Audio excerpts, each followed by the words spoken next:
Hey guys, and welcome back to another episode. Here I am with my buddy, Mr. Korean Cool. How you doing, my friend? Oh man, I'm still freezing my ass off. It's cold. I God bless know. America. Welcome to the East Coast. Oh, good gravy. They can keep it, man. This is just ridiculous. Dude, the Oh funny thing man. is, so I was listening to the newest episode of Raiders of the Podcast. Big shout out to the boys.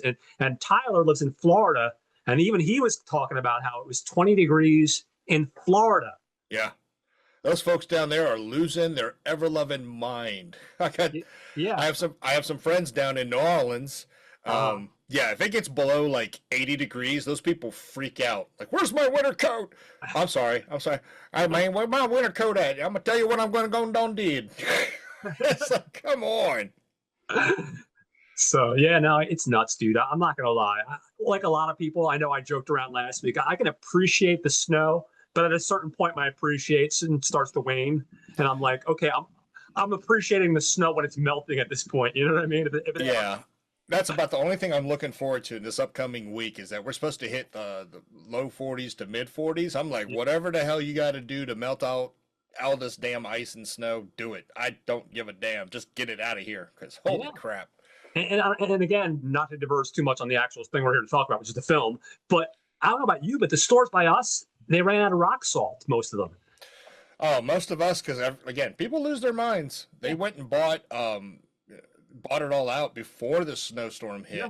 I know I was actually at was it home? No, it was Lowe's, and they ran out of like the specially made for ice melting and snow stuff, and they're like, oh, but we got bags of diamond rock salt. I Mhm. bought 2 bags, and I was like, I'm good to go. So Yeah. And then my problem is last week we had a couple days where it was a little bit warmer. So what ended up happening was the ice was starting to melt, but then at night the temperature would drop. So yeah, the ice would melt, it would form puddles, and I'm at work during the afternoon. I'd come home and it would be refrozen again. And I'm like, God damn it. Yeah. the way the temperature, like folks here in Maryland with the wind, it's like -1, -2. I think John, you were saying it's like Yeah. -10, Yeah. -8. You know, whatever it is, it's called minus any type of human fun whatsoever with those temperatures. That's what it is. Yeah.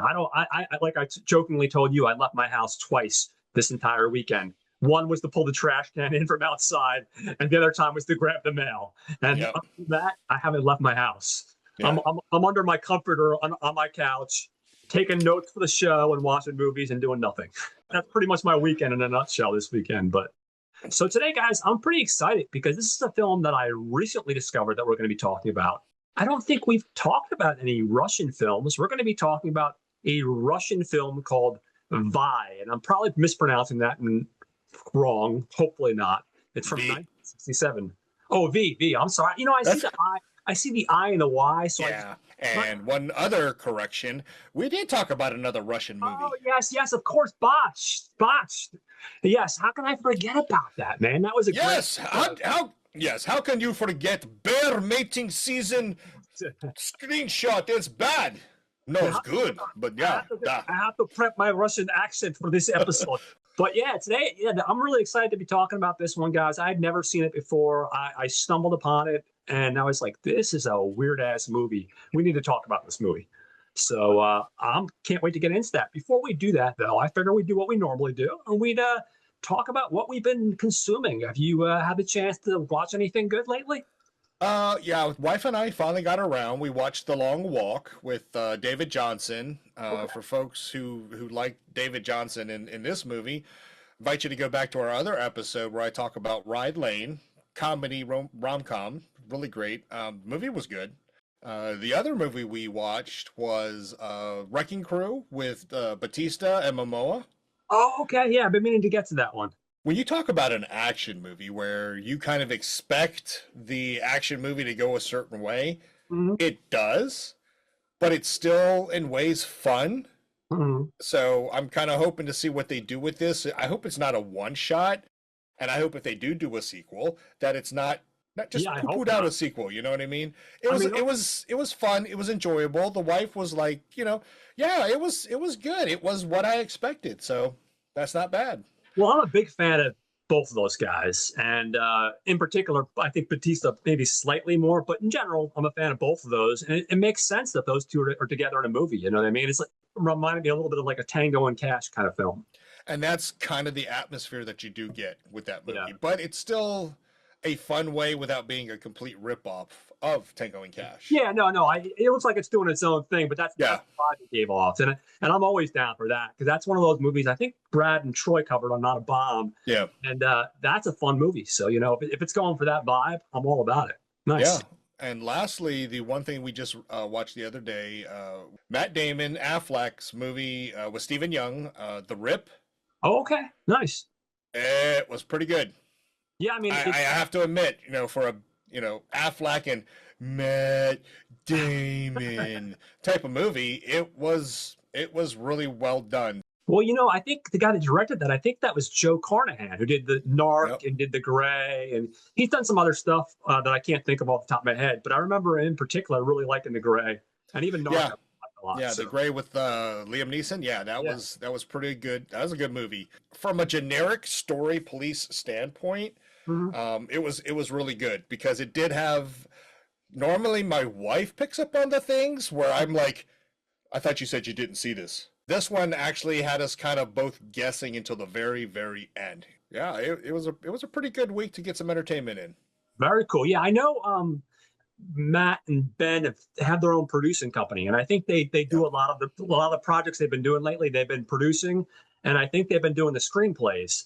And you can say what you will, because I know people still give some, in particular Ben Affleck, some criticism about his acting, which I get. Not everything's perfect, but their writing is usually pretty strong. Like if you look at the stuff that they wrote, not just the obvious stuff like Good Will Hunting, but you look at the stuff like the scripts they've written together.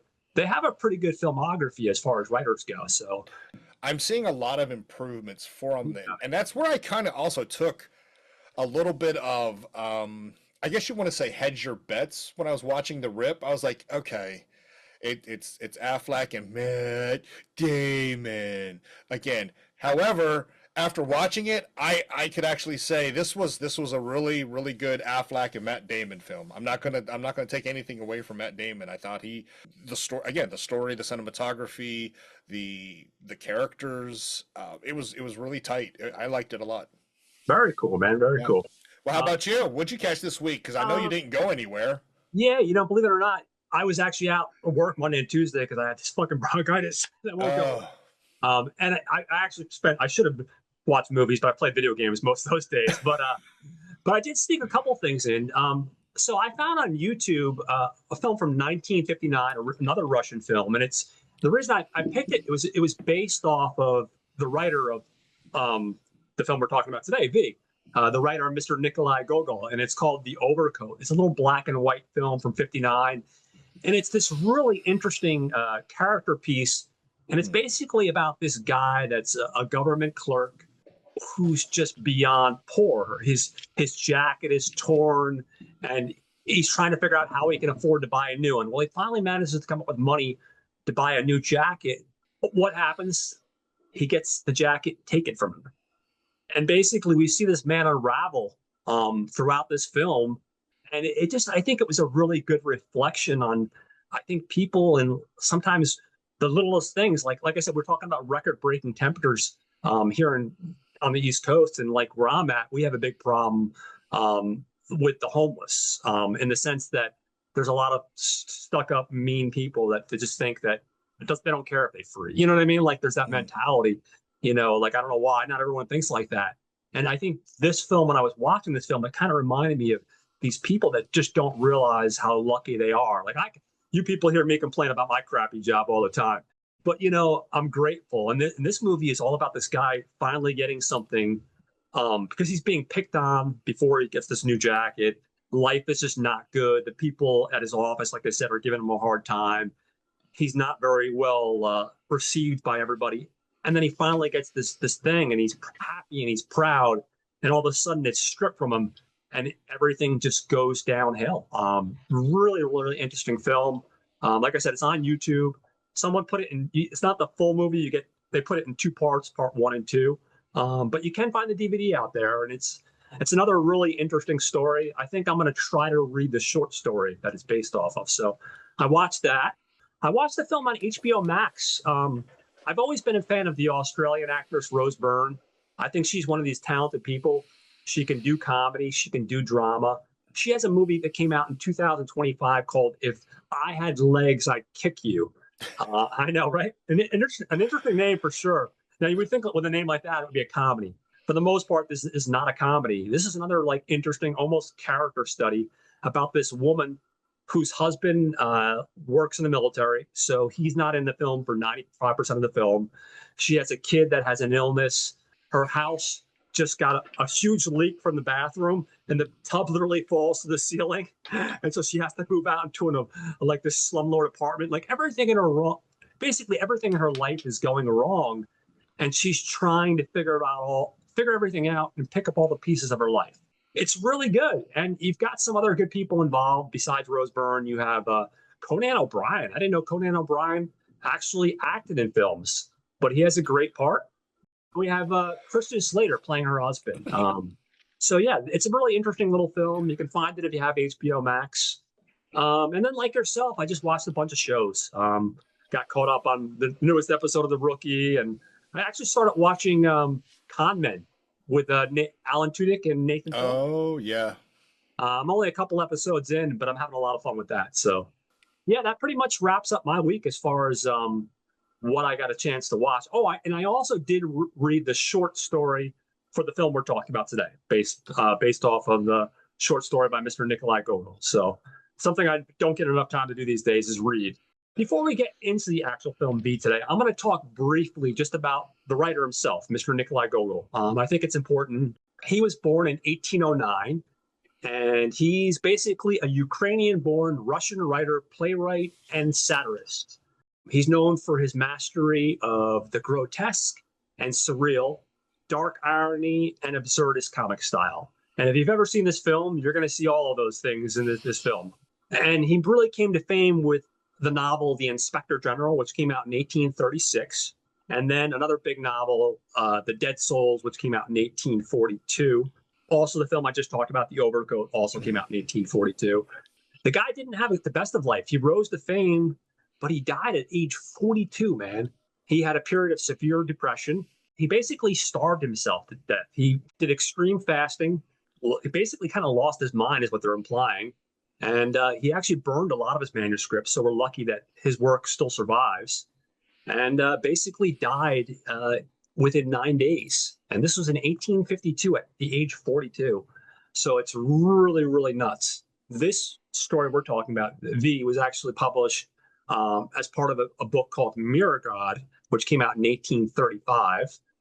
Like I said, you could obviously, if you guys are interested in learning more, you can go online, you can learn. There's a whole lot about this guy's life that's pretty interesting, but that's just some of the highlights.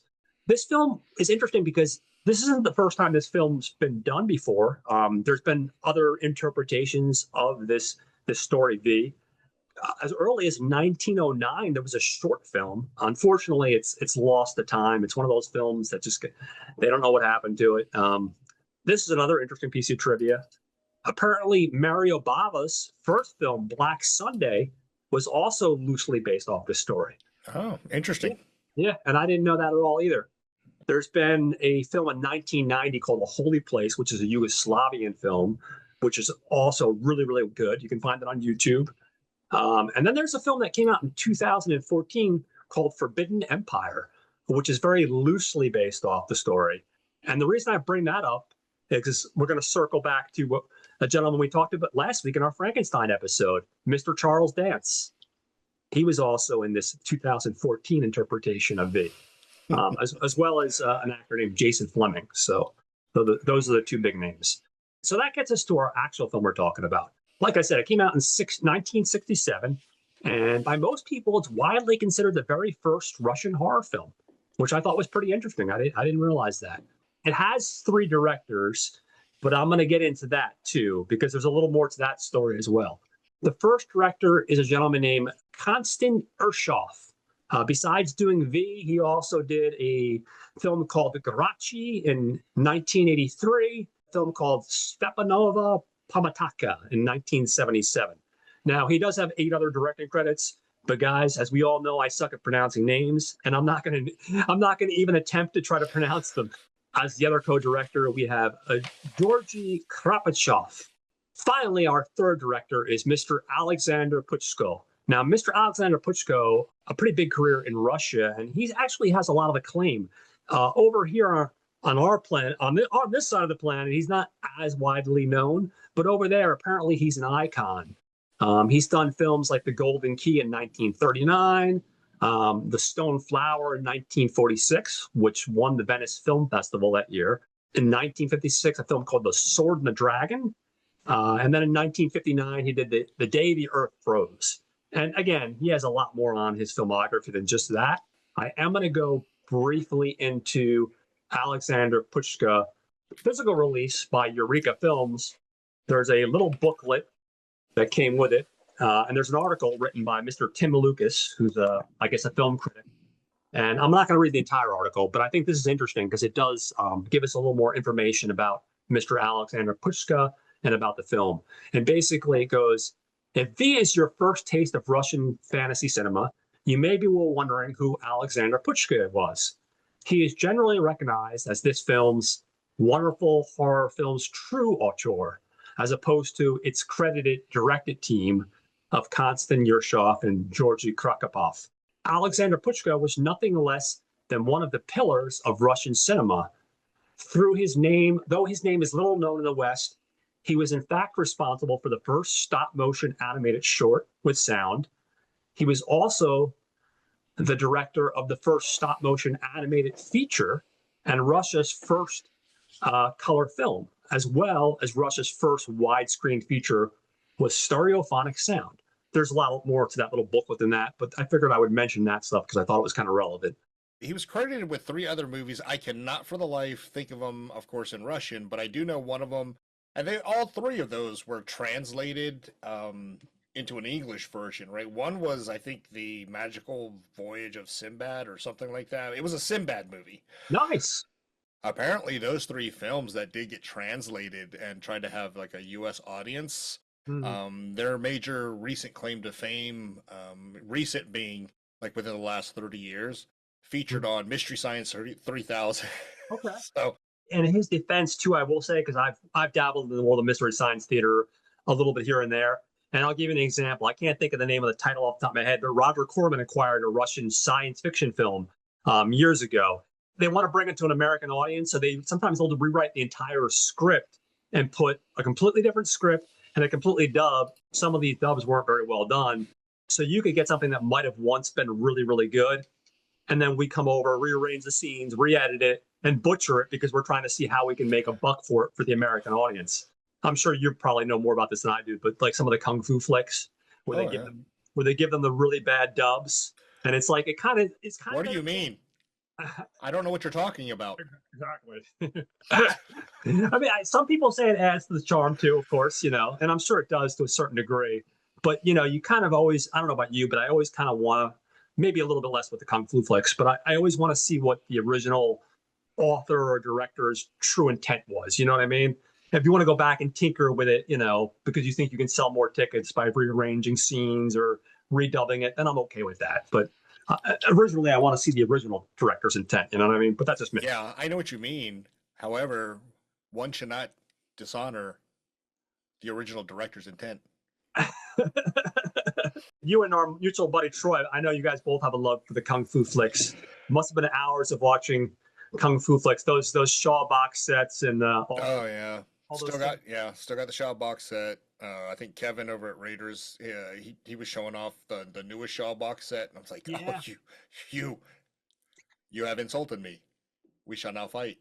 So anyway, moving on to our cinematographer, or cinematographers, we have a gentleman named Victor Pishalakanev.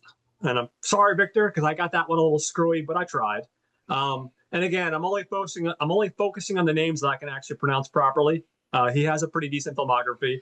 So I'm going for the easy ones like Ivan the Terrible in 1967, Spartacus, but not the Spartacus you guys are thinking about. This came out in 1977. And then he did a TV movie in 2009 called Mine. Also, we have one more cinematographer. We have Fyodor Provorov.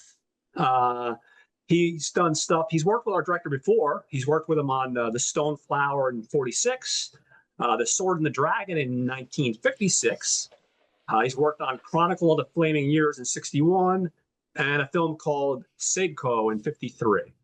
When we move on to our composer, we have a gentleman named, and I did check this because I wasn't sure at first, named Karen Khachaturian. He's worked on stuff like Multicolored Pebbles in 1960, This Is Not About Me in 1966, and something called Vistral in 1967. When we get into our special effects, like you were saying when I was talking about our man Alexander Puchko, and I was telling you about how he has a lot more than just what he's credited for. Oh, yeah. He has a heavy involvement in the special effects. He worked with a team of two gentlemen.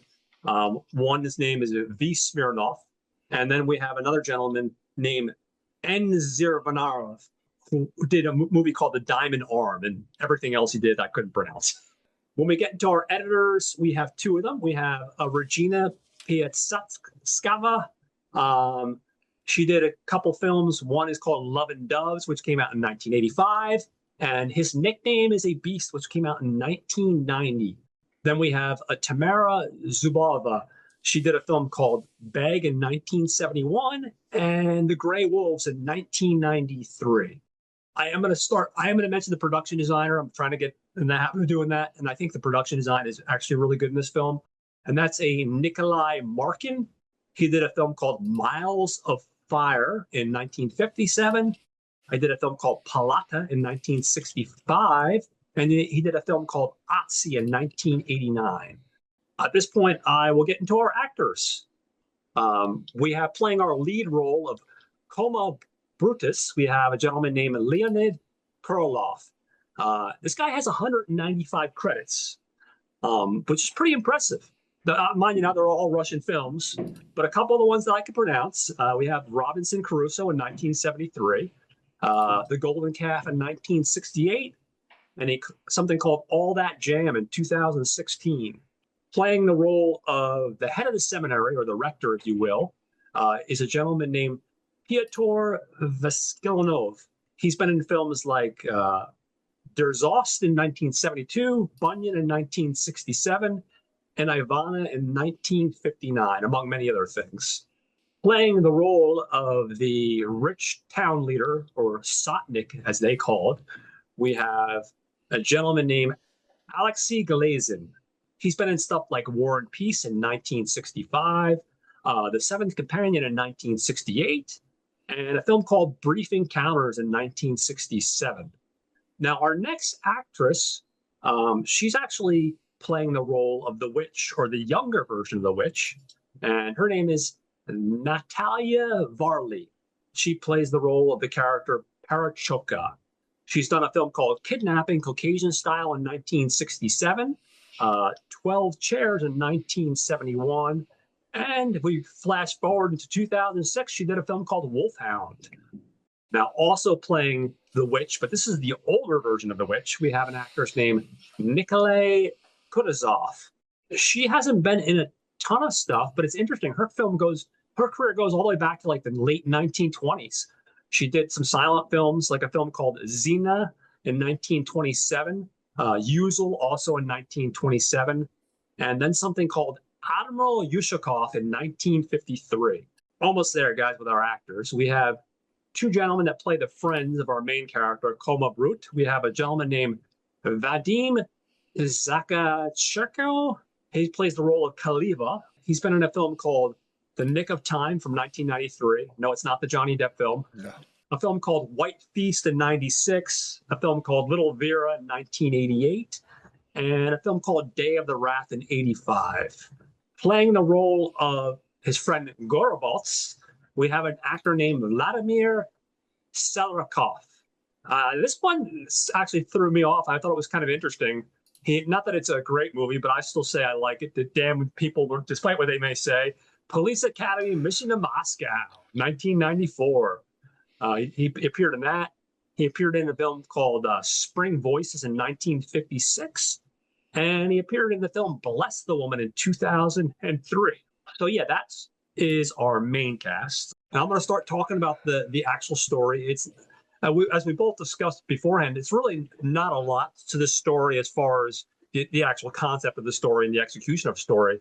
But what does happen is really freaking crazy. So the film opens up, and we're in Russia at the Kiev Seminary, and basically we see a bunch of seminarian students basically are sent home on vacation, and we're introduced to three of these guys in particular. We're introduced to the character of Koma Brutus, Kalyava, and Vladimir, three friends, and of course they're on vacation, so they go out to party, and in the process of this partying, they somehow get lost in the middle of the countryside, and they're cold and it's dark and they're hungry. After wandering around for several hours, they spot a lone farmhouse with a gate, and of course they just want somewhere to be warm. So they knock on the gate really loudly, and we see this old crone of a woman answer the door, and she's like, "What do you want?" And they're like, "Well, can you just give us a place to stay? It's cold out here, and maybe some food." They're really pushing it with the food, I think, you know. And she's like, "Well, there's no room." And he's like, "Come on, show us some pity." And basically, after they basically beg, she agrees to let them stay there, but they're not staying all together because she's afraid she lets them all stay together in the same room, they're gonna just get rowdy and they're gonna just party all night. So she decides to move them in different parts of her farm. And basically, our main character, Mr. Koma Brutus, is put in the barn. Literally, we see like a pig and the next all over. And after he's getting comfortable and it looks like he's about to succumb to his alcohol and pass out for the night, we see the old lady come in.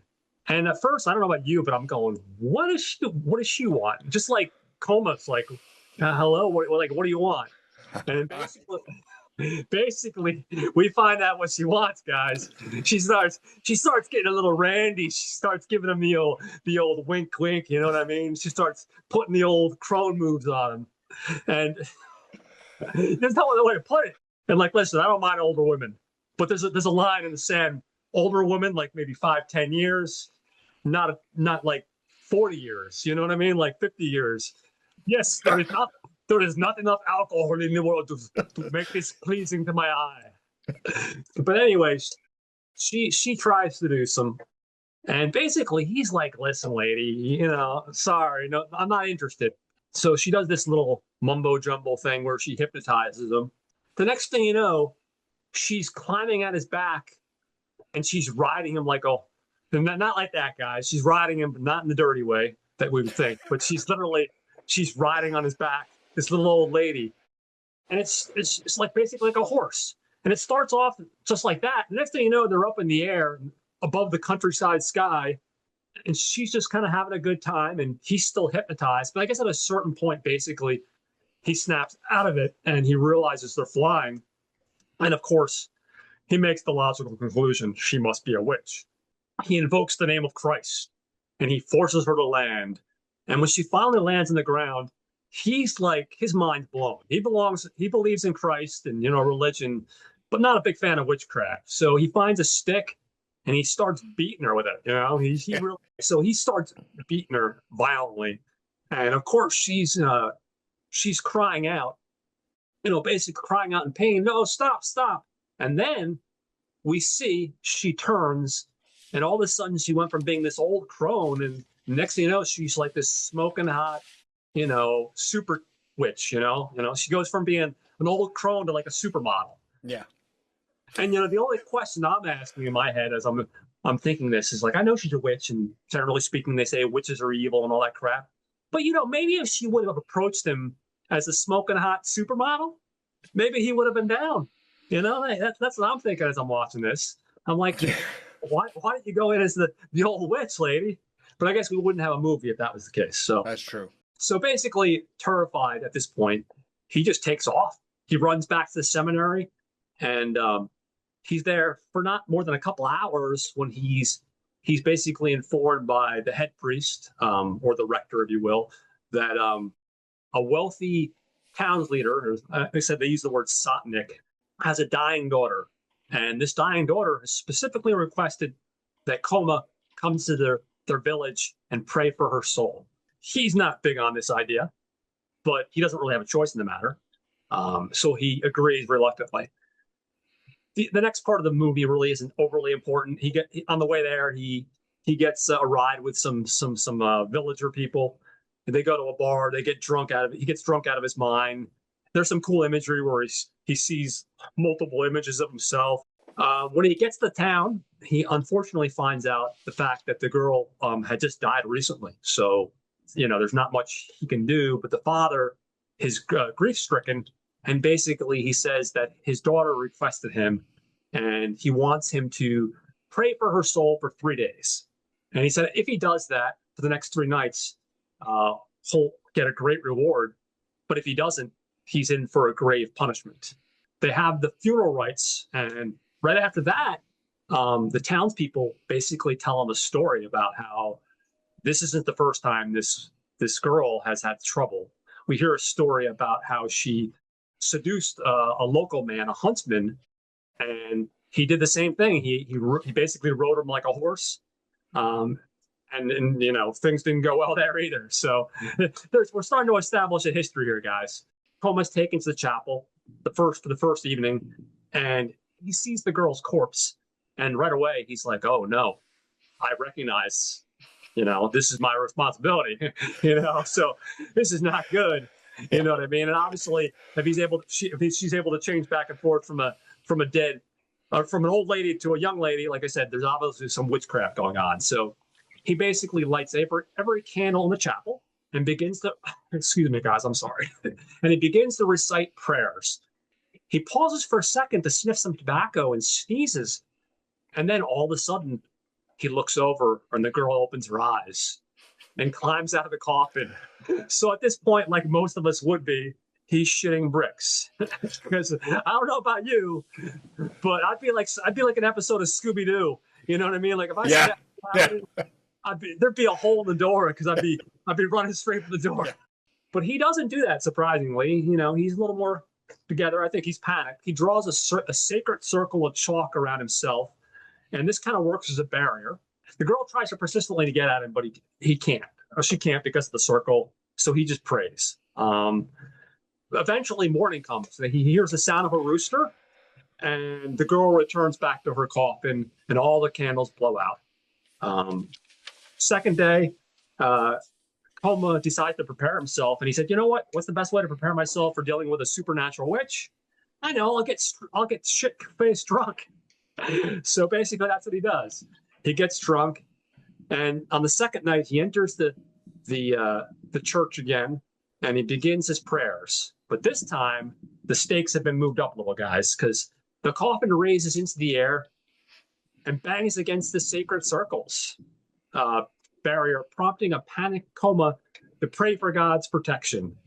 Standing up in the coffin, this time the girl's not messing around. She flies around the sacred circle while repeatedly calling out Coma's name. The sun rises and the sound of the rooster is heard. But before the girl returns to her coffin, she curses at him. All of a sudden, we look over and his hair is completely gray. Each day, what we're seeing, which I think is interesting, we're seeing a progression in the steps of things getting more and more serious. Oh, yeah. Yeah. Oh, yeah. And when we get to the final day, things get really crazy, guys. So hold your buckle in. It's going to get bumpy. So at this point, like anyone would be in this situation, he's in complete full panic mode. So he approaches the town leader and he's pleading with him. He's like, "Oh, please, just let me leave, man. Like, this isn't helping her.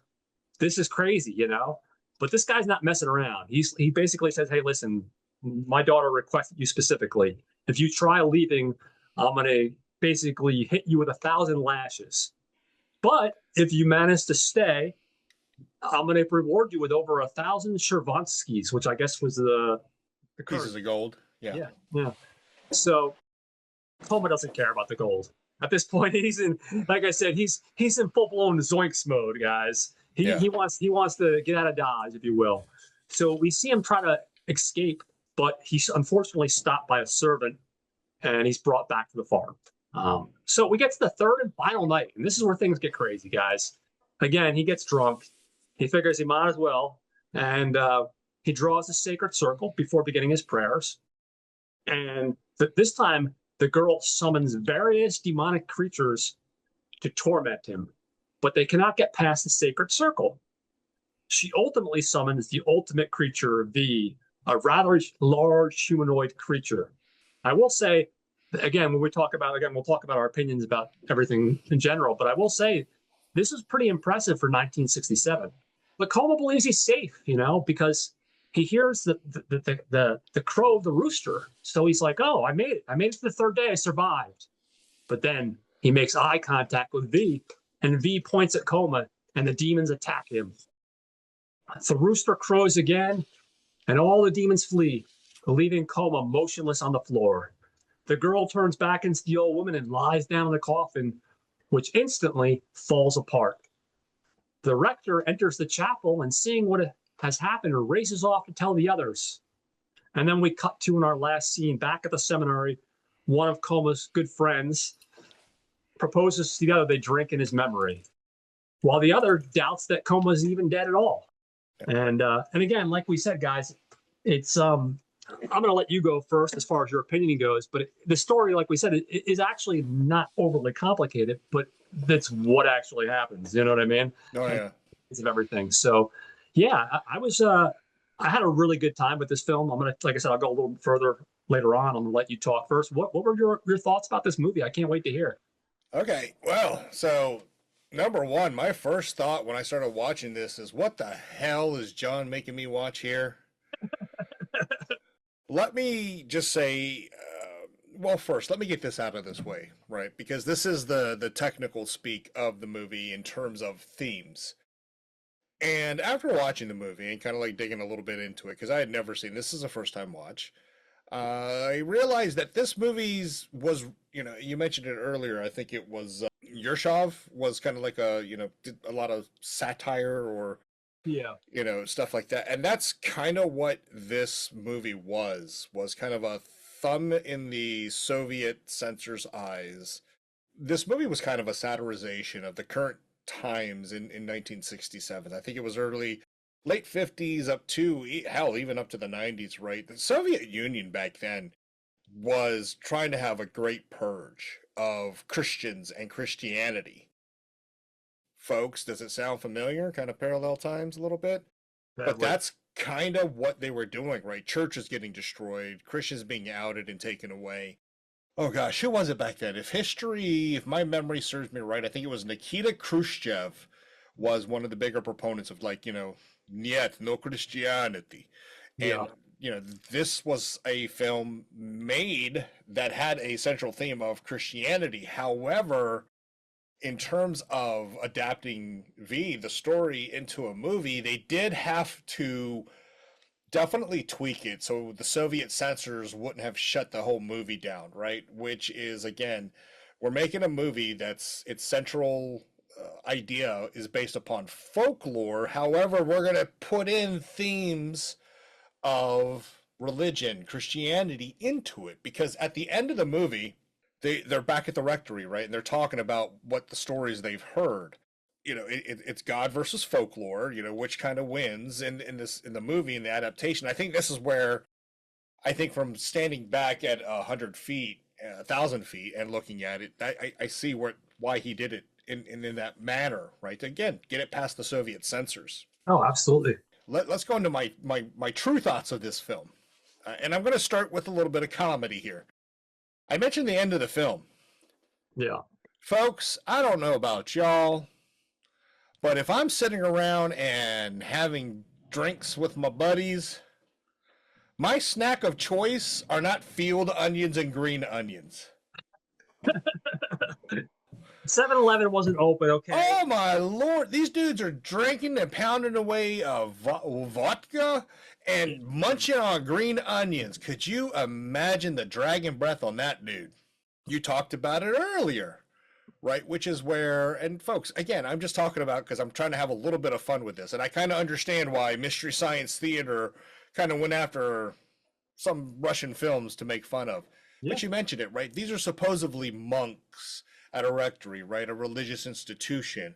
And I guess it's kind of like, what is it? Amish get like 2 weeks or 16 days when there's something to go out. What is it called? Or I forget what the term is. Yeah. I forget what it is. But these guys leave this rectory and they start stealing shit. Partying. Yeah, dude. They start just taking whatever they want, and then they get to the girls, and I'm like, whoa, what Well, the hell? What the hell kind of monks are y'all? Because we're off that life, remember?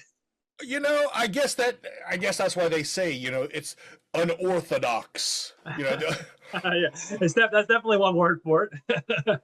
The farm refuge. What I found kind of funny and fascinating was I'm sitting here watching these close-up shots of like pigs Yeah. and chickens, and there's like a third, it felt like 30 seconds of a shot where they're just right on in the face of these cows, and the cows are going, "Da, I can make a movie too." Exactly. It's just like, I'm trying to, understand that, but I think at the same time too, it was, kind of that illustration that, you're on a farm, there ain't a whole lot going on. Now we get to the really fun part. When that witch comes into the barn for Coma, I'm sitting there going, holy shit, it's Phyllis Diller. What the hell is this? No, not enough vodka. No way. Niet. But then, this is where I'm going to show a little bit of appreciation for the film. Because on a technical standpoint, wow. Right? Yeah. We've seen movies where, like, well, yeah, they definitely did a two-screen mode where they shoot the background up in the sky, and then they do the foreground shot, and then they put both together. But you can see the obvious differences, right? Well, for 1967, I don't know who was on that color grading process. Wow, they did a really good job in terms of matching it up, right? So while it was funny watching this old lady, whooping the tar, out of coma, like, get up in the air. And he finally does. I'm sitting there watching the technical aspect of it and going, wow, man, this is really, done. I can understand now why Patushka was really well regarded, right? Because that's his genius starting to come into play here. Oh yeah. I kind of had to take myself on purpose out of it. I had to watch it twice. Oh, okay. Right, because at one point, the first time watch, I actually, I couldn't help but let like modern times filter the movie as I watched it. So the second time, like, nope, I'm taking it purely as I'm watching this sometime in 1970. And this is where it does kind of get kind of creepy, right? You have Coma just doing his prayers and all that good stuff. I'm going to say, I think there's a reason why he got picked, because he's not a strong monk. No.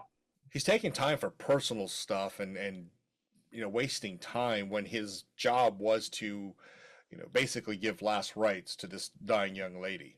She wakes up, and that's kind of a great shot, right? He sneezes off camera, but all of a sudden you see her eye just it's like, and you're like, oh crap, here we go. Here we go. And his freak out and the cinematography point, this is where it was really good, right? Because I don't know how they quite did it back then. I don't know if they had, like the train dollies and stuff, because there's a shot where it goes round and round this pedestal where the Bible is. One shot you're seeing Coma, one shot you're seeing the witch, the young witch, but it's fluid, right? And I don't know if that was a two-shot composite together or if that was all shot at once, because the background, the coloring, it all matched up. The drawing of the symbol, the sacred circle, I thought was really great because, folks who enjoy mime shows, this was really good because, I'm taking it back and I'm watching it, and she's like really stopping as she's trying to penetrate this shield of good. The second night, when he goes back, and this is where the coffin comes in, really ingenious camera angles. Oh, it's really ingenious points of view shots that lend to the special effects. Because again, imagine there's this invisible barrier and there's this coffin flying around, but then there's this one shot where it's almost like an over-the-shoulder shot from Coma, looking at this coffin, trying to bang up against the wall. But I know how they did it, which was basically point of view, the angles, there's a stick, and they're basically, doing that with it. But it was great. It was a great shot. Yeah, no, absolutely. The terror I could understand on the second watch again, because I'm not trying to apply modern time, so I can understand that. the going of gray, him dealing with the villagers. Yeah, I would have been like Coma, a thousand lashes or 1,000 gold. I already seen what the hell happens. 1,000 lashes, but then 1,000 gold would get me a lot of onions and vodka. Uh, uh, okay, buddy, I'll do it. And then I'm going to haul ass before I even, the day goes out and he gets caught. It's a totally relatable experience, folks, right? It kind of reminds me of a lot of those movies in modern times. It's that same basic premise, right? You try to portray bravery, but reality says otherwise. Oh, absolutely.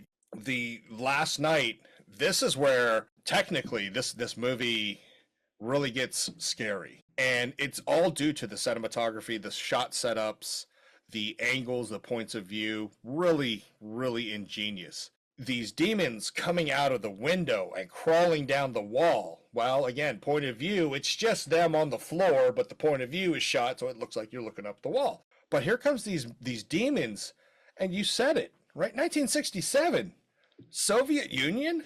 This is some pretty scary ass freaking, what the hell is that coming out of the wall? It was really well done. Some of the shots, I think some of the other movies took from it, right? I think a good example, Day of the Dead, Romero's Day of the Dead, right at the very beginning of the movie.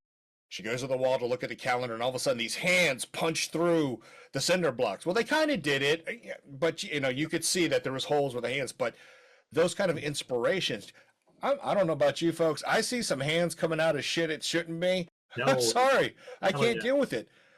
But at the same time, too, you hear Coma talk about, God, send forth your lightning and strike this demon down. But then she calls V.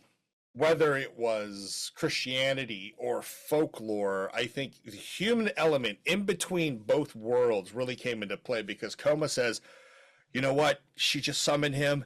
As long as I don't look at his eyes, I'll be fine. And what does he do? I want to think it was his middle finger, but it was his index finger. He just points at him, and the demons come at him and take care of it. From that time period, I can understand why this movie would be terrifying. Because it's really well done. It's really beautifully shot. It's really beautifully color graded so that there is no instances of, oh my gosh, this looks cheesy. It doesn't look cheesy. It looks incredibly well. It does. The rooster, you mentioned the rooster, right? Those plays on the animals. So I kind of understand now why there were some shots of the animals, because you kind of hear the animal sounds throughout the movies, except during those times where he's dealing with the witch and eventually V. Yeah. But the rooster, right? This rooster is normally you're signaling all's clear, all safe. Well, in this case, no, that third day the rooster was like, he wasn't saying, you're safe. He was like, see ya, because Coma slipped up, right? He didn't trust his faith. He didn't have the strength of his convictions. And then, yes, the witch goes back into the coffin, turns back into Phyllis Diller, and the coffin crumbles, right? And then the movie ends again. The guy's drinking vodka and just chowing down on those Springfield onions. It's like, oh my God, I couldn't breathe. The bottom line is, watching this movie, it was really well done for the times. It was really well done for the era. It was really well done given the circumstances within the Soviet Union. It was really well done given the prosecution, the persecution, the attempted elimination of Christianity by Soviet powers. That a movie comes out, does it hold up to today's standards? I want to say yes, and then I also have to caveat by saying and no, right? In terms of a story, of a basic folklore story that's meant to tell, it's a campfire story. I guess that's what you could say, right? It's a campfire story that is meant to install some fear into you. Yeah, it still works to this day. Now, will I watch this again? Like, oh, I'm bored. Let me go ahead and watch V from 1967 again. Niet. Nizatsu, which is no way. It has to be a moment or a time where I'm going to watch this. Having said that, please do not take into account or infer that I dislike this movie. Again, I thought it was well done. I already said my words, right? For the Yeah. time, period, location, circumstances, it's a well done movie.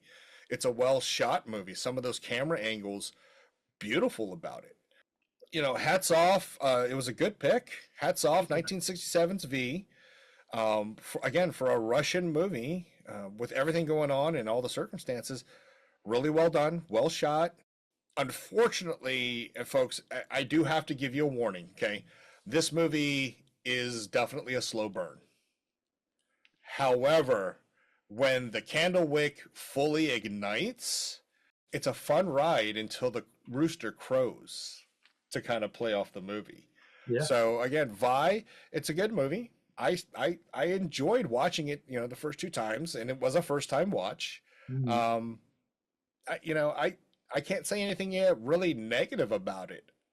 Yeah. No, well, I'm glad you enjoyed it, man. Yeah. I mean, like I said in the beginning, I watched this not more than a couple months ago, and I really liked it, man. And just some notes I took down. I mean, number one, this having read the story recently, they do a really good job of adopting the story. Um, and then like the technical side of things we talked about already, man. The technical side of this things, considering A, it was done in 1967. B, this wasn't a Hollywood studio. This was a very low budget film in Russia where there's tons of censorship, especially at that time. In that point, um, the idea of the folklore is really interesting. I love the way they portray Koma, our main character, and the other characters, but him in particular. And like I was telling you off camera beforehand, the first thing that I thought was just instantly, this is Ash. This is because the way they portray, I mean, not exactly, but he's like Evil Dead. When I think of Evil Dead 2, my favorite movie, like as far as the Evil Dead movies, he's like this buffoonish, reluctant hero type character. And just like that character, our character Coma is very similar in that way. He's this buffoon of a character, and he puts himself in these situations. You know what I mean? He's trying to figure his way out. And like you said, he doesn't really care too much about the seminary and all that stuff. He's kind of more looking out for himself more than anything. I mean, he's the first one before they approach the farm to complain about being cold and wanting a warm meal to somewhere to settle down. You know what I mean? Yeah. And that's the first and foremost thoughts when he's thinking about what he's looking for. I love the fact that no one in this film is really innocent, in my opinion, when you think about it. Coma's not innocent because when you think about the witch, yeah, I mean, okay, I guess he could have had sex with her, but he didn't, and I wouldn't have either. That could have resolved the problem right off the get-go. Would have been a shorter story. But think about it like this. He also didn't need to beat her to death. He was scared. So he's guilty, He's guilty. Now the witch, obviously, let's face it, she's an evil witch, man. She tricked the guy. She tricked the guy, and then she rode him like a horse. So, of course, he's going to freak out. People are going to freak out when you do weird shit like that. You know what I mean? Especially back in that time period. You know what I mean? So I don't really think there's an innocent party in this particular film. You know what I mean? Well, I would have to argue that there were, right? And I'm going to say that it was the cows. Okay, well, there you go. The cows, all they want to do is eat their grass and be left alone. But no, I mean, like I said, I really appreciated the technical stuff. I really appreciate the acting. And the one thing I really liked besides the story and the effects, I love the humor, man. Because like we talked about it earlier, right at the get-go, it takes a little while to get the story going. Like you said, it is a bit of a slow burn. But the one thing they do establish right from the very get-go is that you are going to laugh at some of the shit you're going to see in this movie. Like I said in the beginning, where you see these seminar students, like literally they're running off into the wild. Now they've been free and they've been told to go on vacation. Like you said, they're stealing stuff and they're flirting with the women. You know what I mean? Like, right. And there's all these little moments of humor sprinkled in throughout the film. The seduction when the old lady tries to seduce, like I said, Coma. Like there's all these different things. And I'll tell you what, man, I'm definitely very interested in seeing more of Alexander Pushka's more of his work, because I think he's someone, we always talk about the whole auteur thing, you know, and I think he's one of those guys that, you know, he has his own way of doing things. And I would imagine that his other films are probably going to have his own little personal stamp. I could definitely see this film as something that I would compare to, like I said, some of these films that have come out in the last recent years, as far as and put it on the same level. You know, the only difference is it was done in 1967. And this was done, you know, and some of these other films are more recent. But as far as the skill level and taking a simple story and making it kind of unique, making it funny, making it dark, tying in the folklore, trying to like get a point across, like you said, the stuff about what was going on during Russia at that time period, and the fact that ultimately it is a satire of you know what's going on in Russia and also Christianity at that time. I think for me, this film, I wouldn't say it's a perfect film, but I do say it's a pretty good film. You know what I mean? To wrap up my thoughts, yeah, I definitely say this is solid stuff, guys. Check it out. You can't go wrong. I mean, if you want the physical copy, Eureka has put it out. Also, Severin Films also did a release, and they're both pretty good from what I understand. The Severin Films release is also supposed to be pretty good. But you can find this thing on Tubi. I think it's even on YouTube, believe it or not. Someone released the whole movie. So it's pretty easy to access. So definitely check it out, guys. And thank you, as usual, for watching. We always appreciate the love, guys. Absolutely. And we're going to announce our next episode, which I'm very excited because next week we're going to be reaching a pivotal point in our history. We're going to be talking about our 100th episode, guys. The big 100. It took a little while to get here, but yeah, I'm excited, guys. And we're going to be talking about one of my favorite films, but also one of my favorite filmmakers. We're going to be talking about the Cinema Paradiso by Mr. Giuseppe Tornatore. You guys can check that out. It is available on physical copies, obviously. If you have Paramount Plus, you can find the theatrical cut of the movie on Paramount Plus. Yes. So check it out. After that, guys, I'm just going to give a quick plug to some podcasts you guys should be checking out. Definitely check out Not a Bomb with Troy and Brad. This week they talked about Devil in a Blue Dress, which is a great film. Oh, yeah. Good stuff. Definitely some top-tier Denzel. We got Gentleman's Guide to Midnight Cinema with Will and Sam. We've got Watch Skip Plus with Jose and Mike. We've got Caliber 9 from Outer Space with Rob and Joe. And, of course, we've got Raiders of the Podcast, guys. These are all great podcasts that you guys should be checking out. So check them and show them some love. And thank you guys for listening. As usual, we always appreciate it.